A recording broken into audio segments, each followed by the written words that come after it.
Well, Sharon, thank you so much for putting me in the right perspective. That's probably the best introduction I've had. I appreciate being introduced as an activist first and a business person second, and of course as a deadhead. But I'm not really a deadhead anymore. I'm now a heiferhead. I come to you from across the way there. I recently joined the board of Heifer, and it's an organization I've admired for many, many years, and I'm proud to be on it. And I'm especially happy to end up being here in Arkansas because, you know, in Arkansas, October is Organizing and Activism Month. And I'm about that. So all is well. I guess I'd like to give you a little history of how I got to be where I am today, and then kind of get into where Ben & Jerry's has gone and what I'm up to these days. You know, Jerry and I met in 7th grade gym class. We were the two slowest, fattest kids in the class. So there was the whole class running around the track, and half a lap behind would be me and Jerry, and you know, you get to be pretty good friends with whoever you can find back there because it's lonely half a lap behind. And so I made it through high school, and then it came time to go to college, and I didn't want to go to college, so my father and my sister filled out my college applications for me. And I ended up going to Colgate because it had fireplaces in the dorm rooms, and I didn't plan on spending much time in class, so I wanted to have a really nice dorm room. But I dropped out of there and went to Skidmore, dropped out of there, went to NYU, dropped out of there, went to the New School, dropped out.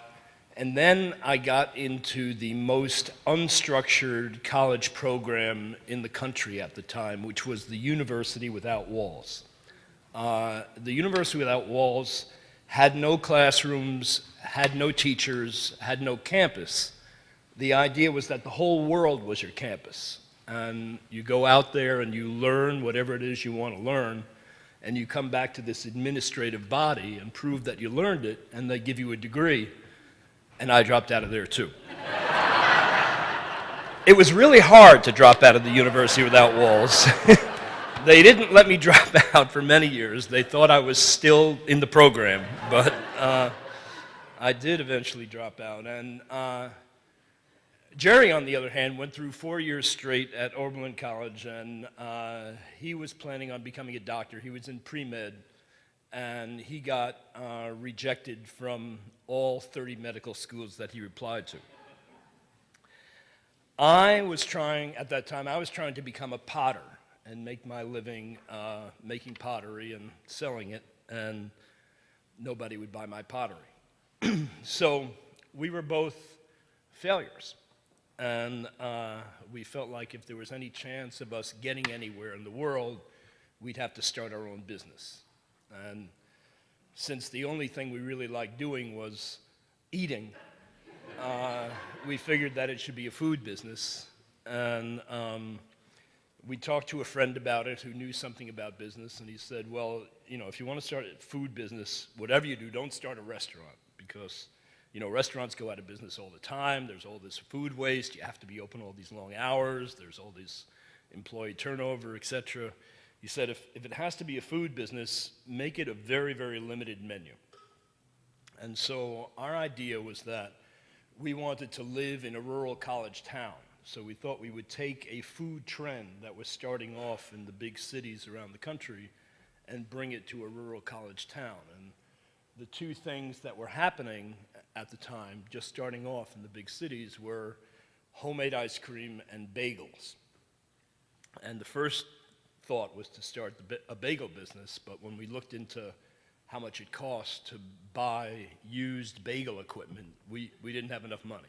And so we figured ice cream had to be cheaper, and that's how the decision was made. Then then we realized we had to learn how to make ice cream. And we stumbled upon a $5 correspondence course called Ice Cream from the University of Pennsylvania. And it was a really good course. They send you this programmed instruction manual, and at the end of each chapter is a test. They're all open book tests. Jerry and I took them together, and you send it into your professor, and the professor grades it and sends it back, and we got hundreds on every test. Figured this was a good sign. So then we needed to try to figure out where to open this shop. And since it was going to be ice cream, we decided it should be a warm, rural college town. And so this was before the age of personal computers. So, Jerry and I are sitting there at a table essentially doing a manual cross-correlation analysis. He had the Guide to American Colleges in front of him, and I had the U.S. Almanac in front of me.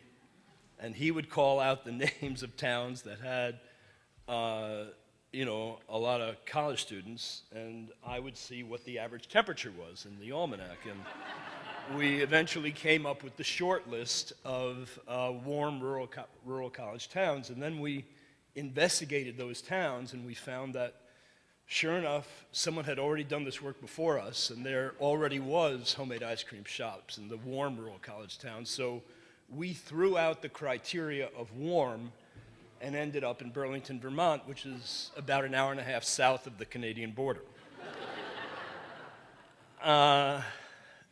So then the idea was that Jerry and I had made a commitment to each other that we each had to come up with $4,000 in order to start this business. And Jerry was really good and came up with his $4,000, and I only had $2,000. But my father kicked in $2,000, so we had $8,000 between us, and we realized that we needed to get a loan. We figured we needed about we needed a $26,000 loan.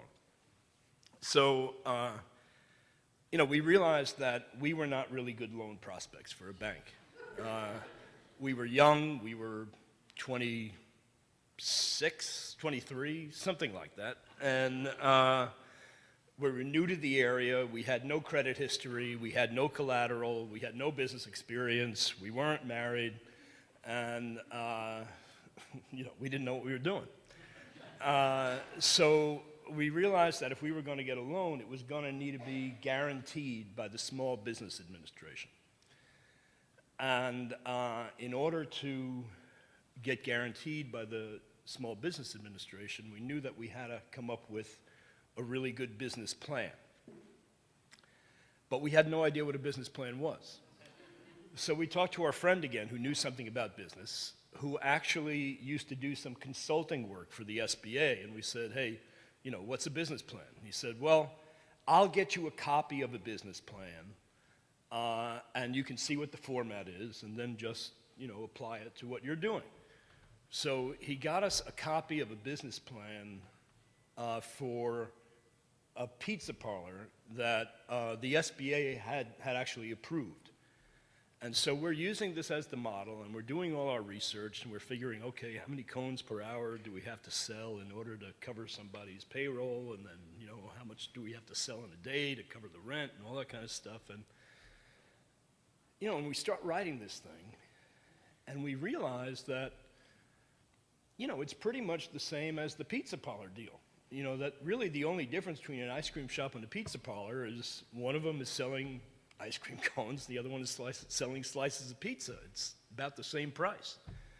So we essentially decided to just copy the pizza parlor plan, and everywhere it said slice of pizza, we just changed it to ice cream cone, and sent it into the SBA, and they approved it again. So, however, there was a proviso that they approved the loan. It would be for 7 years, but only if we had a lease for 7 years, which was reasonable, but the only location we could find in Burlington that we liked was this old falling down gas station. The roof had caved in, and you know, it was across from City Hall Park. It had a little parking in front where the pumps used to be. But we could only get a 1-year lease on it. And so the SBS said, you know, no dice. So the bank on its own kicked in another $4,000. So we had a total of $12,000. And with that money, we went to used restaurant equipment auctions and bought used restaurant equipment. And we did all the renovations ourselves using green wood, rough cut lumber that was so green that when you would hammer a nail into it, it would kind of squirt back at you. But we did eventually open up in 1978, in May of '78, making ice cream in a 5-gallon rock salt and ice cream freezer in the window of the gas station. And you know, we never had any intention to do anything but just be that one ice cream shop. And the ice cream was really good. You know, Jerry understood the biochemistry of ice cream because of his med school reject background. And, you know, I kind of like to cook and mess around in the kitchen, so I approached it from that direction. And between the two of us, we came up with a really good formula for ice cream. And we learned really that you know, figuring out how to make really good ice cream is not really that difficult. You just use a whole lot of cream and really fresh ingredients and a lot of them, and you put in very little air. And the thing that's difficult about the ice cream making process is when normal commercial ice cream manufacturers try to make it taste creamy without using cream and try to pump it up with a whole lot of air, then it gets a little complex. So anyhow, we opened in '78, and the first year we broke even, and you know, felt pretty good about that because we figured, well, the next year we just needed to do, you know, $20,000 or $30,000 more business, and we'd actually make a profit. The next year we did probably $60,000 more business. That would be $160,000 altogether. That's what we were doing, and the break-even point came up to 160. And you know, the next year it's kind of the same thing. We could sell ice cream, we just couldn't figure out how to make money doing it. But we did come up, well, one of the problems we had was that during the winter, not that many people were buying ice cream except Sheeran. So Jerry came up with the Popsid Bizwee promotion. That's the penny off per Celsius degree below zero winter extravaganza. So for every degree below zero that it was Celsius, 32 degrees Fahrenheit, you would get a penny off your ice cream cone. And, you know, Burlington's a pretty cold place. You know, you could save 10 or 20 cents on a 50-cent cone at the time.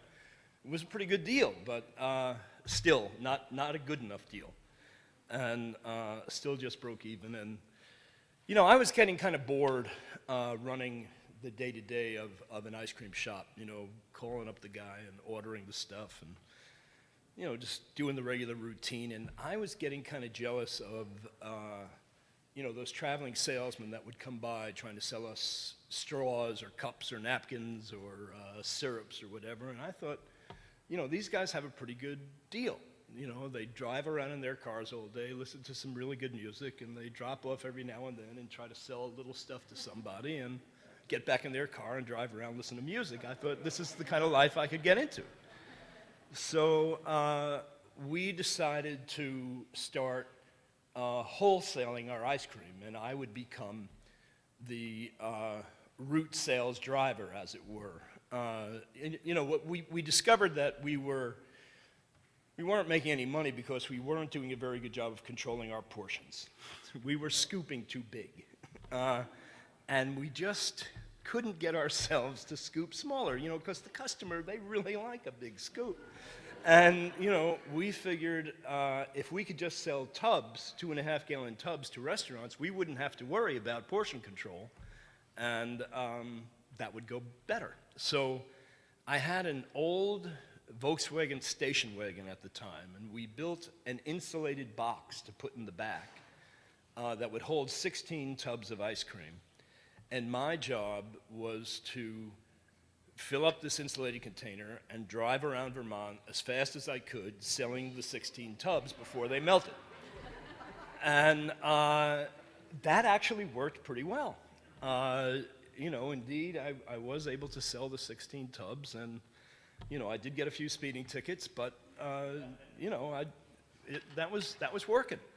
And, but the problem was I couldn't fit as much ice cream as we were selling into that box, that insulated box. So the next year we bought a used antique ice cream truck with like 250,000 miles on it that had mechanical refrigeration and a big body that could hold as many tubs as I could ever possibly dream of selling. And of course, the problem was that, yes, it stayed cold, but the truck kept on breaking down all over the place. And, you know, a big truck like that, it costs a lot of money to tow it back. And, again, and we had turned over management of the retail shop to a manager who actually started making money, but we were losing all the money that guy was making because we were losing our shirts on the truck repairs.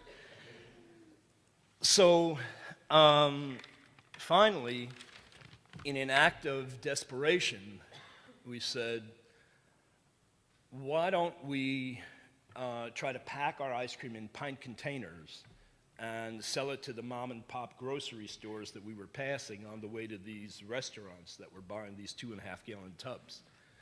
And that's what really turned the corner for our business. From 50 accounts, we went to 150 accounts in a month. And things were going really, really well.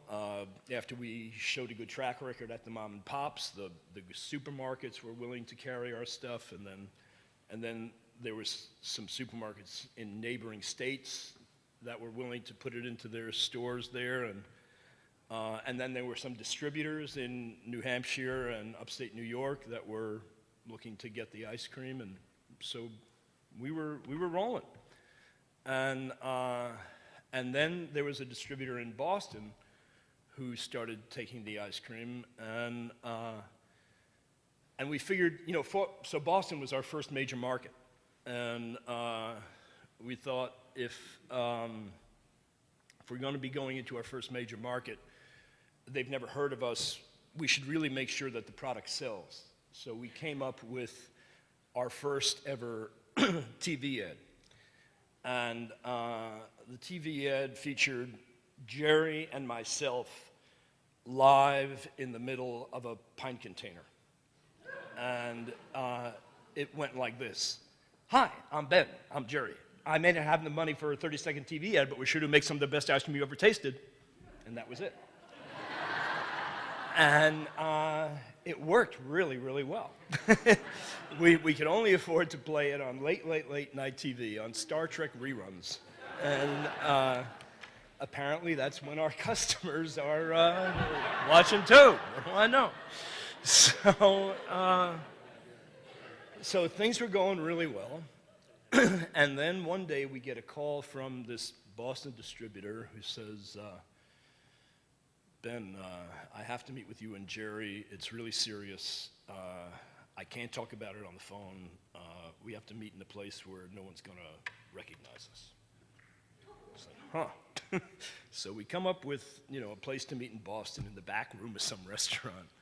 And he tells us that, you know, he was a distributor that carried about 20 different lines of ice cream, and one of them was Haagen-Dazs, and the other one was Ben & Jerry's. And he said, you know, Haagen-Dazs has just been bought by Pillsbury, and the Pillsbury salesperson has come to me and said, if you continue to sell Ben & Jerry's, we're not going to sell you Haagen-Dazs anymore. And, you know, we realized that, well, one, we realized that, well, we must be doing something right if Pillsbury is concerned about us. But we also realized that every major distributor in the country was already carrying Haagen-Dazs, and if we weren't going to be able to sell to those distributors, we could never get our ice cream onto the shelf. And so, you know, it didn't seem right. And we talked to a lawyer who said, well, that's a restraint of trade under federal antitrust law that says that a company that controls the major share of a given market cannot use its power and economic strength to keep other companies out.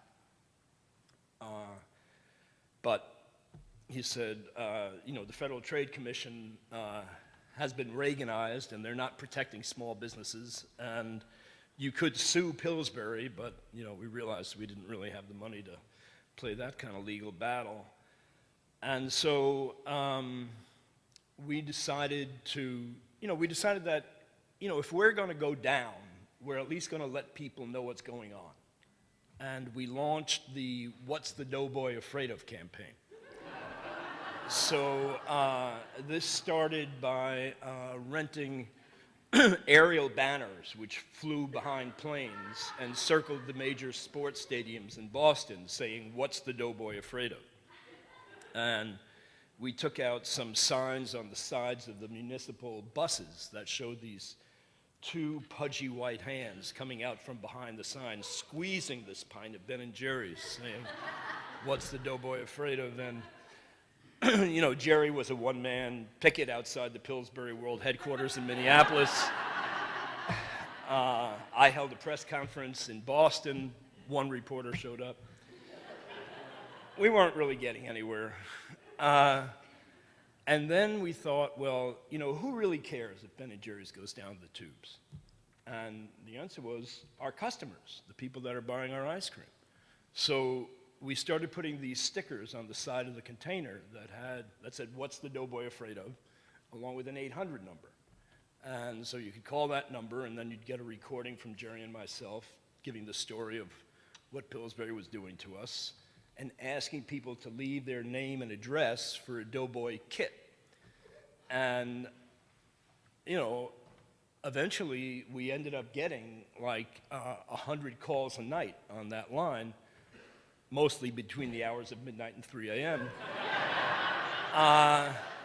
But people would leave their name and address and get this kit, and you know, it would include a write-in letter to the Federal Trade Commission, a write-in letter to the chairman of Pillsbury, and a "What's the doughboy afraid of" sticker for your car, and an opportunity to send in $10 and get a T-shirt that said, "What's the doughboy afraid of? Ben & Jerry's Legal Defense Fund major contributor." And so, you know, after that, the media started picking up on the story, and Calvin Trillin wrote a long article in the New Yorker, and the New York Times started covering it, and the Boston Globe, and the Hartford Courant, and the Wall Street Journal, and eventually the Pillsbury doughboy was getting such a black eye that Pillsbury relented and allowed us to continue to distribute our ice cream. So the business continued to grow, and then one day Jerry and I turned around and looked at ourselves and said, you know, what's going on here? I mean, we're not ice cream men anymore. We've become businessmen. We're not spending our time making ice cream and serving ice cream to people. We're spending our time hiring and firing and, you know, dealing with accountants and lawyers, and, you know, that was not our idea of a good time. And we also felt that business tended to exploit its employees, tended to despoil the environment, and exploit the communities that it was part of. And so, and we felt we were becoming just another cog in the economic machine that oppresses a lot of people. And so our first reaction was to sell the business. And I ended up talking about it with this eccentric old restaurateur that I had met,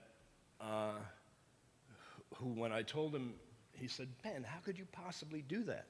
The business is your baby. It has so much potential. It's just taking off. And I said, Maurice, you know what business does? It exploits the community. It despoils the environment. It exploits its workers. He said, Ben, if there's something you don't like about business, why don't you just change it? And so that's what we decided to do. We decided to keep the business and conduct an experiment and see if it was possible that business was really just a neutral tool, like a hammer, that can either be used to destroy things or to build things up. And, you know, we actually thought the odds were that we were going to fail. But we set forth on this path, and, you know, at that time, the business was bursting at the seams.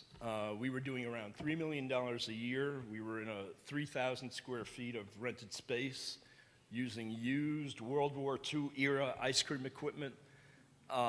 Working conditions were poor. We didn't have enough room for our raw ingredients. We didn't have enough room for our finished product. We were at the stage in the business's life when it needs a cash infusion to go to the next level. And the normal thing that businesses do would be to take in venture capital, essentially a lot of money from a few very well-to-do people. And there were many of those types of people knocking on our door saying, hey, we'd like to invest in your business.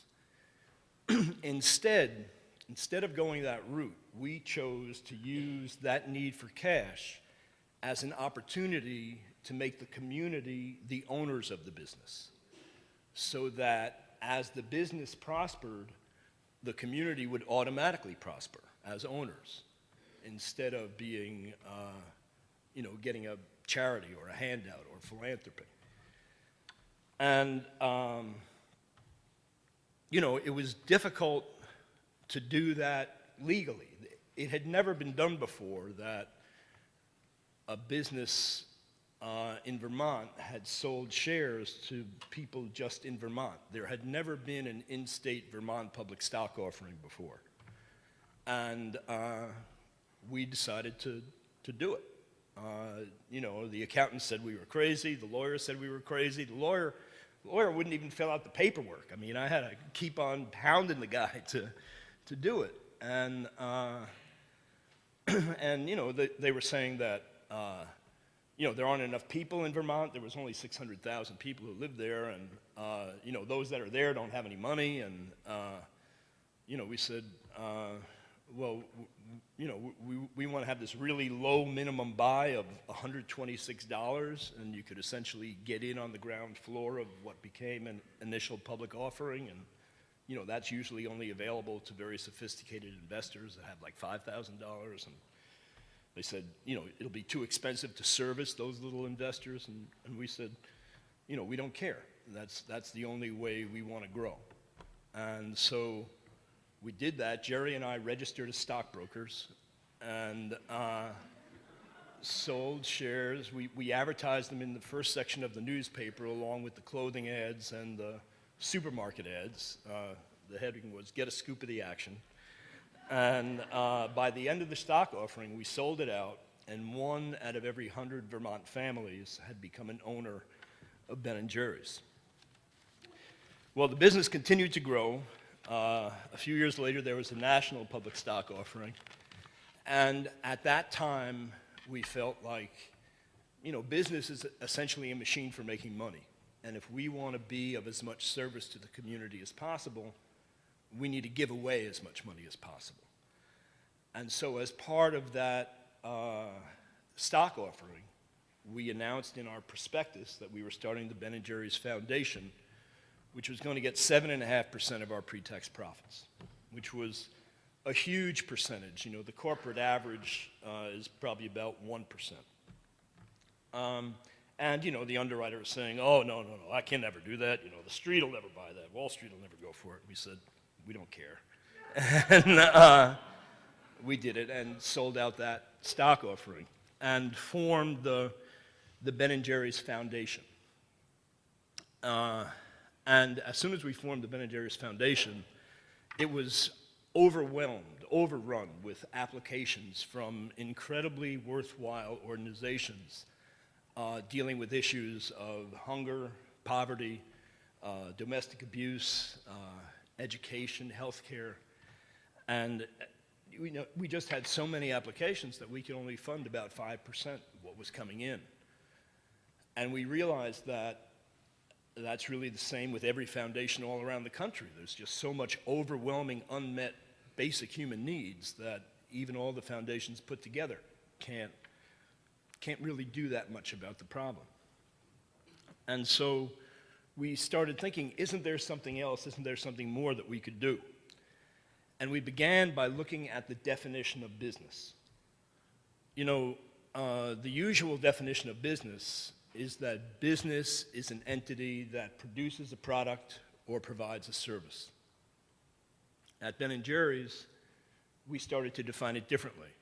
And we said that business is a combination of organized human energy plus money, which equals power. I would go so far as to say that business has now become the most powerful force in our society. You know, it didn't always used to be that way. Originally, the most powerful force in society was religion. And then the next powerful force in society came to be nation states. And today it's business.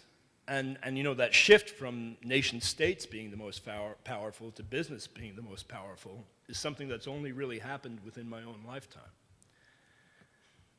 You know, you can see this reality echoed in the major cities around the world. If you go to Europe and you look at one of those old cities, you see that the oldest big ornate structure is a religious structure.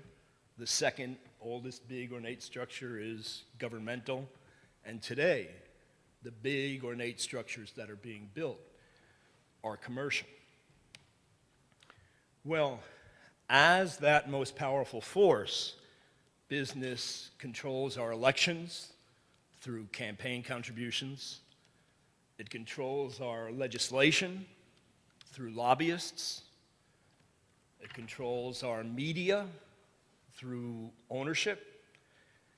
And it controls our everyday lives as customers and employees.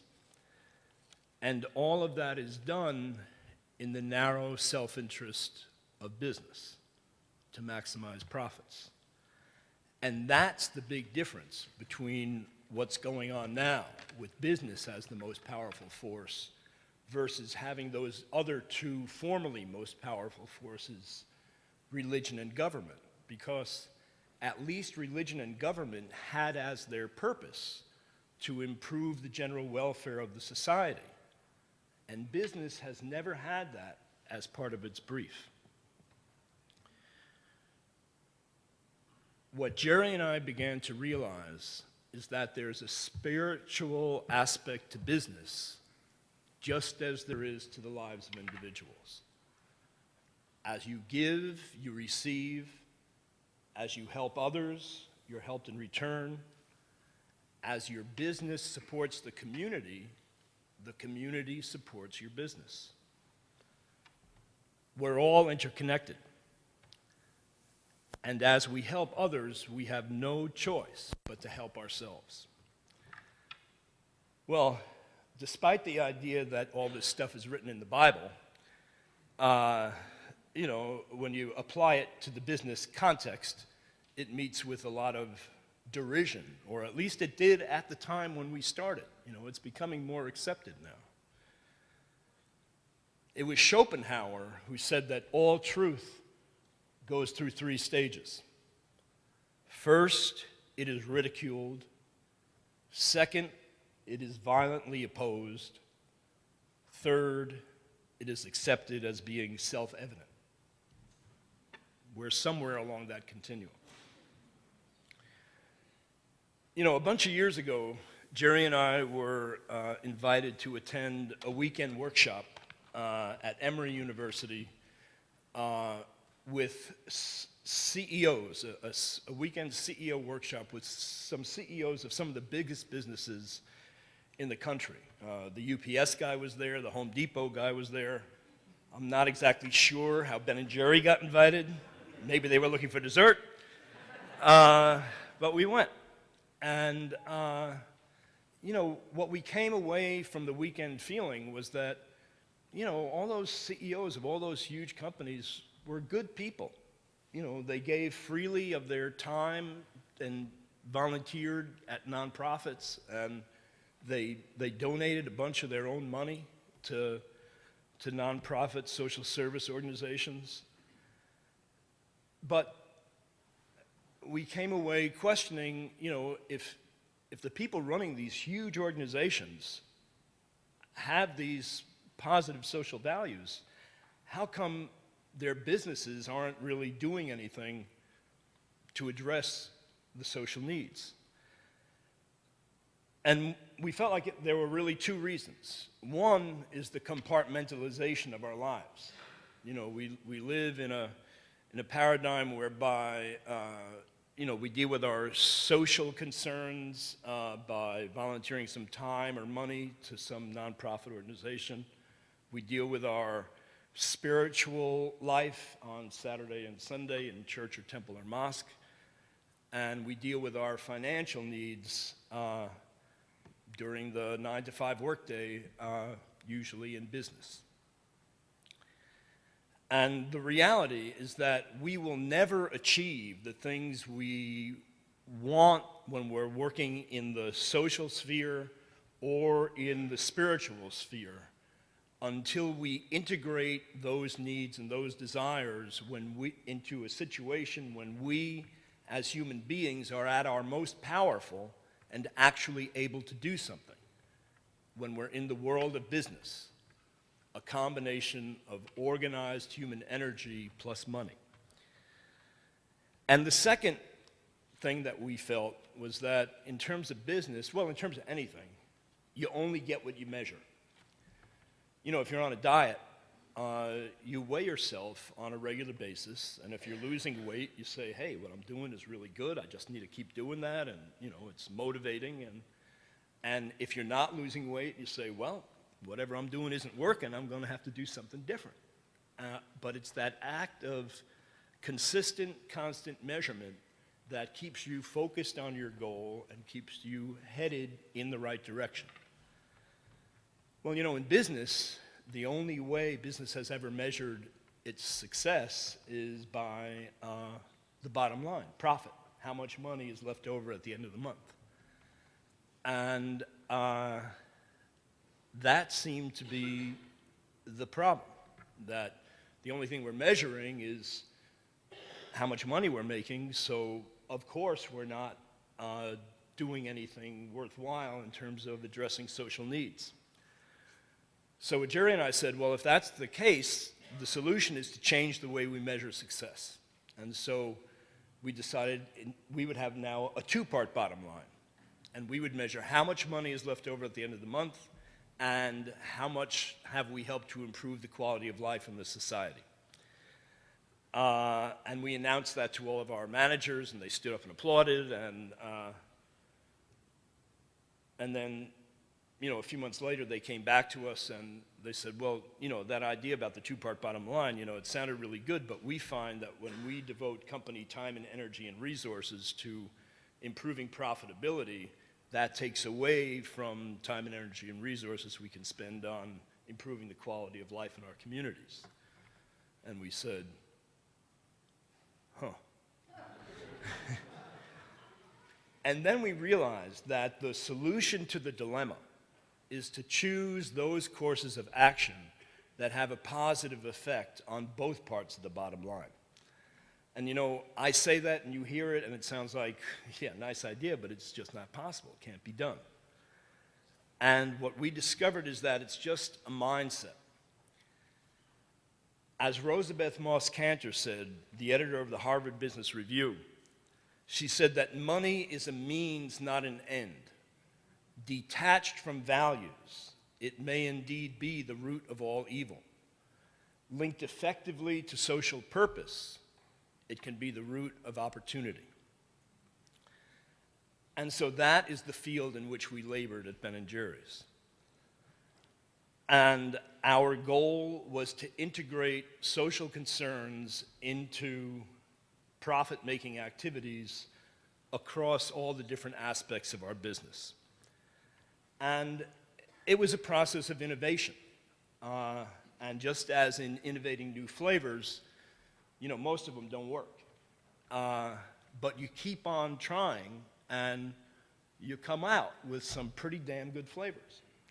And we were able to find lots of ways, limitless ways, of integrating social concerns into profit-making activities. And I just want to give you a few examples of those. You know, before the word fair trade had come about, we became aware of a coffee co-op in Mexico that we could buy our coffee beans from directly in such a way that they would get a lot more money for their coffee beans than when they sell them through the normal distribution channel. And so we started doing business with that co-op, and just by doing that, we were able to improve the quality of life for those co-op members.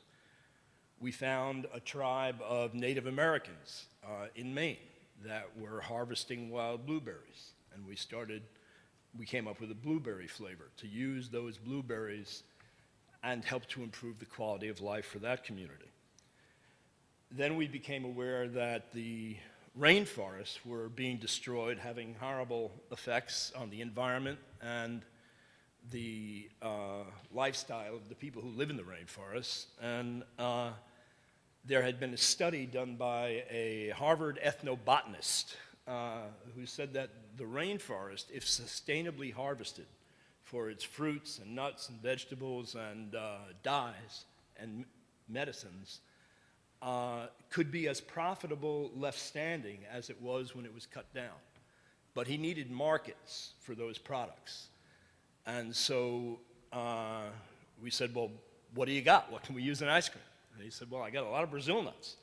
And so we developed a flavor based on maximizing the use of Brazil nuts. And that's how the flavor Rainforest Crunch was created. Then we became aware of a bakery in inner city New York run by a religious institution whose purpose is to employ formerly unemployable people, ex-convicts, ex-drug addicts, formerly homeless. And they were running this bakery, and we said, well, what ingredient can you make that we could buy and use in a flavor? And they could make these great brownies, and that's how the flavored chocolate fudge brownie came about. And then, you know, an ice cream company like ours has a bunch of ice cream shops around, and we started selling some of them to nonprofits so that the profits from the shop would go to the nonprofit and help support its programs.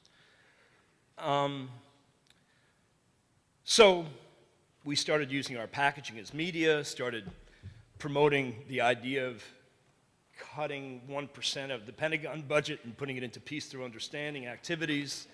People thought that was controversial, but after we started it, the Cold War ended, so it worked. You know, there came a point when the media, you know, started dissing Ben & Jerry's and saying that, well, you know, you're just doing good deeds to sell more ice cream. And, you know, we said that, you know, what we're doing is based on deeply held values, that it's an integrated and holistic effort to meet another set of our customers' needs besides ice cream, which is the need to help improve the quality of life around us. And, you know, the other thing that it does, you know, factoring in improving the quality of life, is that it gives us a unique selling proposition. It gives us added value. It motivates our employees. It helps in our recruiting. It builds tremendous consumer loyalty. When you connect with your consumers based on shared values, that's the strongest bond you can ever build. It doesn't matter whether the competition is on sale. People buy our ice cream because they connect with it. You know, eventually we wrote a book, and it was called Ben & Jerry's Double Dip: How to Lead with Your Values and Make Money Too. And It ends with the idea that perhaps the most powerful tool that business has at its command is its voice. That when business speaks, the politicians listen, the media listens, the public listens. Unfortunately, about 3 years ago, the Supreme Court handed down a decision called Citizens United. And that decision essentially said that money is free speech, corporations are people, therefore corporations can spend as much money as they want influencing elections. And that is destroying and subverting our democracy. So, in the spirit of October being organizing an activism month here in Arkansas, I've gotten involved in the rapidly growing movement to amend the Constitution, to overturn those Supreme Court rulings to get money out of politics. It's interesting.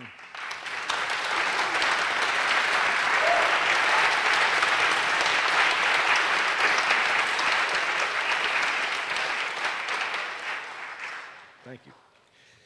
It's interesting that 80% of the entire population, Republicans and Democrats combined, all want to get money out of politics. We all realize that our democracy has been destroyed by money in politics. So this grassroots movement has sprung up. 500 municipalities have passed resolutions calling on Congress to pass an amendment. 16 states have passed resolutions calling on Congress to pass an amendment. 100 U.S. congressmen have signed on to an amendment, and 20 U.S. senators have as well. Large, major national organizations like People for the American Way, Move to Amend, Public Citizen, Common Cause, Free Speech for People have all joined in this effort. We are now 1/3 of the way there to a constitutional amendment. I got involved in this because I believe that money in politics is the root cause to so many of the problems that are facing us. It's why we don't have a decent energy policy. It's why we can't pass decent environmental regulations. It's why we're spending hundreds of billion dollars more a year than we need to on the Pentagon. It's why we don't have banking regulation. It's why foreign aid, the money that we spend to try to feed people around the world, our government spends, there's a requirement that they buy all that food from U.S. companies and then ship it there so that, the amount of food that actually gets there as opposed to buying it there is like nothing. And, of course, healthcare and education have all suffered because of this. There's meetings, there's demonstrations, people are working to overturn this. There's petition campaigns, there's campaigns to pass this legislation, but I wanted to try to find a way for anybody, anywhere, anytime to make their voice heard on this issue in an effective way. And I was inspired by a money stamping project called where'sgeorge.com and another money stamping project called Occupy George. And the idea is that when you make your money talk by stamping a message on it, you become incredibly powerful. Your voice becomes heard all over the country because every dollar that you stamp with a message like not to be used for bribing politicians, amend the Constitution, or a message like stamp money out of politics, amend the Constitution, every bill that you stamp gets seen by 875 people. So if I were to stamp 5 bills a day for a year and take weekends off, 1 million people would end up seeing that message over the next 2.5 years, which is the lifetime of the bill. It's an incredibly powerful grassroots way of making your voice heard. It's like a petition on steroids. You know, if you sign a petition, maybe somebody here sees it once. But when you stamp a dollar bill, people see it for the next 2.5 years, and it accumulates. It gets compounded by all the other people that are doing it. There's now 12,000 people that have bought stamps, and you can get them online, stampstampede.org, and are stamping dollar bills. It's quite amazing. We're trying to get it to the point where it's considered to be a social faux pas if you open up your wallet and pull out a bill and it's not properly adorned. Well, I said all this stuff here. Let's see. So, you know, we're starting to make some good headway. The Communications Worker of America is joining up with us. And at 2:30 today, I'm headed over to the farmer's market. I'm going to be stamping bills with Regnat Populus, which is a Arkansas-based group that is working to get Arkansas to pass a resolution in favor of this amendment.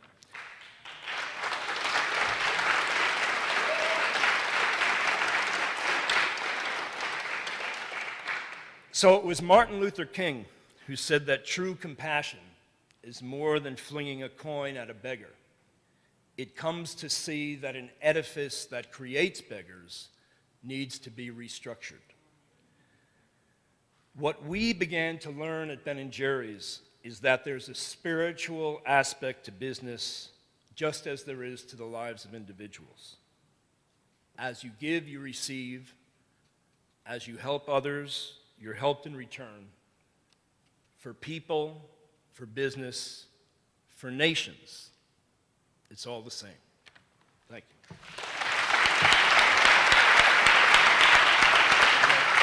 Thank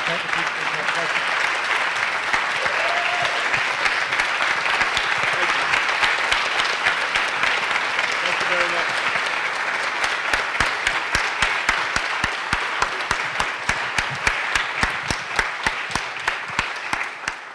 We got time for a couple of questions before we enjoy ice cream, but let me say a special welcome to a great partner of the Clinton School and I guess the person responsible for bringing Mr. Cohen to Arkansas, and that's Pierre Ferrari, the CEO of Heifer. Pierre, welcome.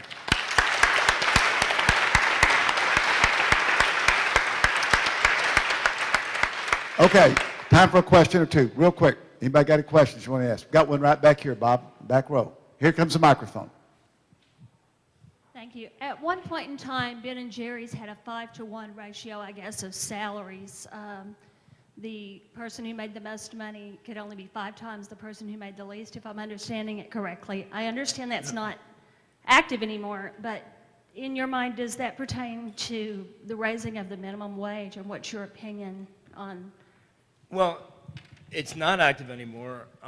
When Jerry and I started Ben & Jerry's, the average corporate salary ratio was 40-to-1. And we thought that was ridiculous. And so we came up with this 5-to-1 salary ratio that later got moved to a 7-to-1 salary ratio. And then when we first had to go outside of the company to hire a new CEO, the salary ratio was suspended. It's always been interesting to me, however, that the quality of the CEO that we had was in inverse proportion to the amount of money that we paid the guy. Whatever. So I said when we started that it was 40-to-1. Today, the salary spread, the average salary spread is 350-to-1. So yes, I absolutely do believe the minimum wage should be raised significantly. I mean, the reality is that the minimum wage hasn't been raised for so many years that it hasn't kept up with inflation, and the real minimum wage today is lower than it was 10 years ago. Okay, one more question before we go. Anybody else got, who else got a hand right over here? And then we'll have Nikolai or somebody give us instructions on ice cream. Well, my favorite flavor is caramel sutra. Over here. What social need was solved with that flavor? Just your gut, sir. All right, Nick, what are we going to do? What's the plan? So we have 3 flavors in the back over here, and so if we head that way, we can pick up one first, and then if you want to get another try, to grab another one. So thank you. All right, enjoy the ice cream. Let's give Ben Cohen a big round.